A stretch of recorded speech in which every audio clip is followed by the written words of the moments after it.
समाज का हर आदमी त्राही त्राही कर रहा है। सारा जहर देवताओं ने पी लिया था, लेकिन अभी भी कुछ राक्षस ऐसे बचे हैं। उस देश के अंदर देवियों पे, जो महिलाओं पे ही अत्याचार हो और सरकार मौन रहे,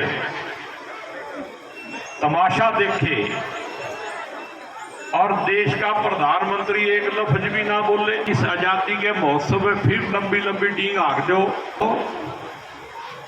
और धर्म के नाम पे अधर्म का काम मत करो। कैसे भी राक्षस आए, समाज को कभी बांटने की कोशिश करी, लेकिन ये देश ऐसे ही चलता है। पैदा होने के बाद हम बताते हैं उसको तो केस होता है, किसी को पता हो तो बता दो। भगवान ने तो इंसान पैदा किया था, बाकी का सौदा हमने बनाया हुआ है। सारे सम्मानित लोग और पूरा स्कूल का स्टाफ, और जिसका नाम रह गया हो वो इन्होंने मेरे को लिख के दिए, प्रेम ने। अगर मेरे से कोई गलती होगी हो तो प्रेम को पकड़ दियो। लिखने वाला तो यही था। तो मैं ज्यादा समय आप लोगों के बीच में नहीं रहूंगा, लेकिन एक बात मैं जरूर कहूंगा कि आज जो माहौल है, समाज का हर आदमी त्राही त्राही कर रहा है। अगर आप कभी करनाल जाओ तो डीसी ऑफिस के सामने से निकलना, आपको पता लग जाएगा कि प्रदेश के हालात क्या है, देश के हालात क्या है। चौकीदार से लेके आशा वर्कर क्या, क्लर्क क्या, किसान क्या, और बहुत सारे ऐसे लोग हैं जो आज सड़कों पे धरना लगाए बैठे हैं।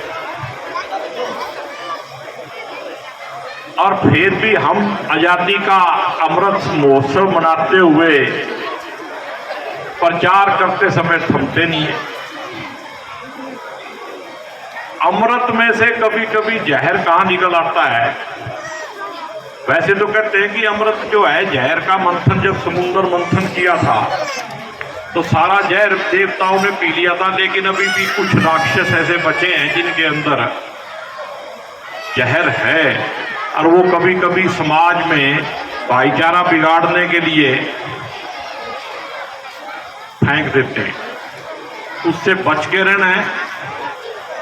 और समाज मजबूत होगा तो देश मजबूत होगा, और देश मजबूत होगा तो देश का लोकतंत्र भी मजबूत होगा और संविधान भी मजबूत होगा। आज के दिन तो ये हालात है कि सुप्रीम कोर्ट कोई फैसला दे दे, आज की सरकार को वो भी कबूल नहीं है। आज के दिन राजाशाही की तरह फैसले हो रहे हैं और इंसानियत का कत्ल हो रहा है। हम भारत माता की जय के नारे लगाते हैं ना, लेकिन पूरे भारत की एक ही मां है, उसके करोड़ों बच्चे, और अगर किसी भी बच्चे को तकलीफ होगी, किसी भी बच्चे का खून बहेगा, तो क्या मां खुश होगी? और देश के हालात बिना कहे आप सब समझते हो कि कैसे। जिस देश में भारत माता की देवी की तरह फोटो बनाई जाए और उस देश के अंदर देवियों पे, जो महिलाओं पे ही अत्याचार हो और सरकार मौन रहे,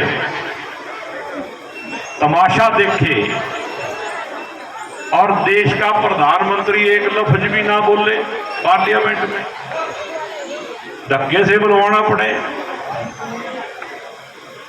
तो क्या हमें शर्मसार होना चाहिए कि नहीं?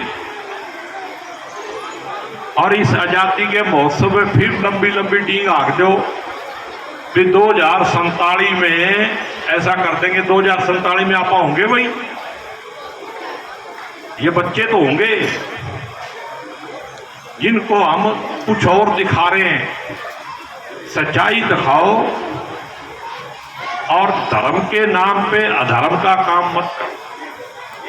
धर्म इंसानियत और प्यार से चलता है, और अधर्म द्वेष और नफरत से चलता है।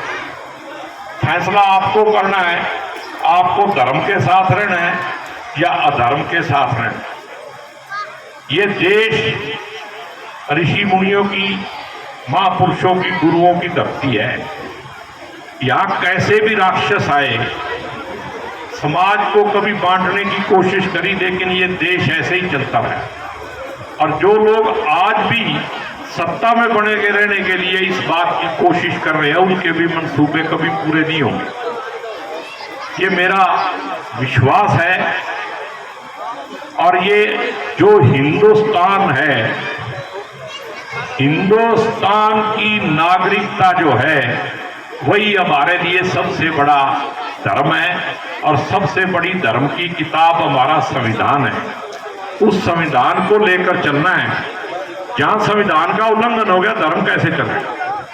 आप मेरे को बताओ भाई, एक देश में एक नागरिक की पहचान से उसकी पहचान होनी चाहिए या अलग अलग आस्था धर्म के हिसाब से होनी चाहिए? संविधान तो ये कहता है कि नागरिकता के अधिकार के अनुसार ही हर आदमी की पहचान होनी चाहिए। तो कहीं उसका कत्ल हो रहा है, कहीं उसको डिवाइन किया जा रहा है। तो आने वाले समय में हमें जागरूक होना है। और सबसे जरूरी है अपना भाईचारा बना के रखना। किसी को नहीं पता था पैदा होने से पहले कि हम किसके यहाँ पैदा होंगे। ये तो पैदा होने के बाद हम बताते हैं, उसको तो केस होता है। किसी को पता हो तो बता दो। ये बड़े बड़े जो ग्रंथ लिखते हैं ना, उनको भी नहीं पता कहाँ पैदा होना। तो जब हमें पता ही नहीं कहाँ पैदा होना है, तो इसका मतलब ये है कि भगवान ने तो इंसान पैदा किया था, बाकी का सौदा हमने बनाया हुआ है। तो भगवान को मानो, इंसानियत से प्रेम करो और अपना भाईचारा मजबूत करो। भाईचारा बचेगा तो समाज बचेगा, समाज बचेगा तो फिर देश को भी कोई खतरा नहीं।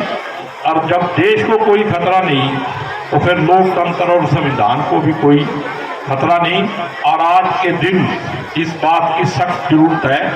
किसी को ये बात बुरी भी लग सकती है,